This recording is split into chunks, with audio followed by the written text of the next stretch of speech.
স্ত্রীকে চেনা যায় স্বামীর দারিদ্রতায়, স্বামীকে চেনা যায় স্ত্রীর অসুস্থতায়। হ্যালো ভিউয়ার্স, আসসালামু আলাইকুম। রুকসানা ইসলামিতে আপনাদেরকে স্বাগতম। কেমন আছেন সবাই? আশা করি ভালো আছেন। আলহামদুলিল্লাহ, আপনাদের দোয়ার বরকতে আমিও ভালো আছি। আজকে আপনাদের সাথে শেয়ার করব তাল বড়ার রেসিপি। এখানে আমি একটা মিক্সিং বল নিয়ে নিলাম 1 কাপ পরিমাণ চাউলের গুঁড়ি। এখন নিয়ে নেব 1 কাপ পরিমাণ তাল।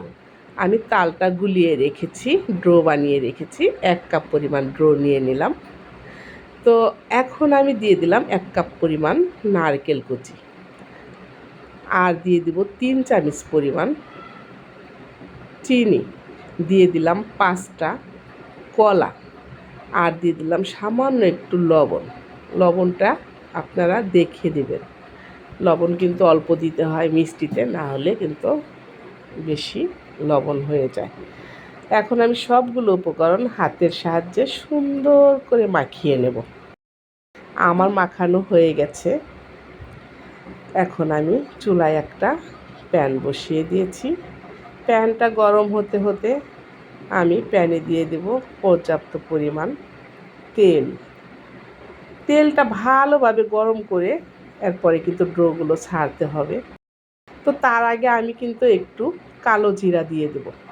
তেলের পিঠার মধ্যে কালো জিরাটা দিলে অনেক টেস্ট লাগে।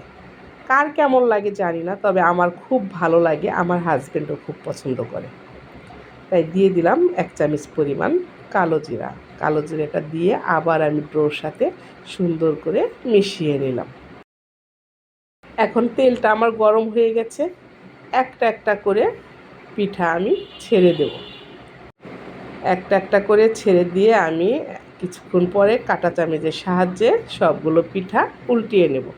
আমি এখন সবগুলো পিঠা উল্টিয়ে পাল্টিয়ে সুন্দর করে একটু লাল লাল করে ভেজে নেব। লাল লালও হবে, ভিতরেও যেন সুন্দরভাবে সিদ্ধ হয়ে যায়, সেটার দিকে খেয়াল রাখতে হবে। আমি কিন্তু আগে কখনো তাল পিঠা বানাইনি। আমার জালেরা দেশের থেকে বানিয়ে পাঠায়, আবার আমার আম্মা যখন ছিল আম্মা বানাতো। তো আজকে আমার কাজের বুয়াকে আমি বললাম, আমাকে একটু নারকেল কুড়িয়ে দাও, আমি তাল পিঠা বানাবো। তো ওনার অন্য জায়গায় কাজ ছিল, তাড়াহুড়া করে চলে গেল। পরে ভাবলাম আমি আজকে একা ট্রাই করব। তো এতই যখন রান্না করতে পারি, তাল পিঠা বানাতে পারবো না কেন? দেখেন ভিউয়ার্স, কত সুন্দর করে বানিয়েছি। সুন্দর হয়েছে না? অবশ্যই কিন্তু কমেন্টে জানাবেন কেমন হয়েছে। আর খেতে তো অনেক মজা হবে। একটু ভিতরে নরম দেখা যাচ্ছে কেন? এটা কলা দিয়েছি এর জন্য। তো কেমন হলো অবশ্যই জানাবেন। আল্লাহ হাফেজ।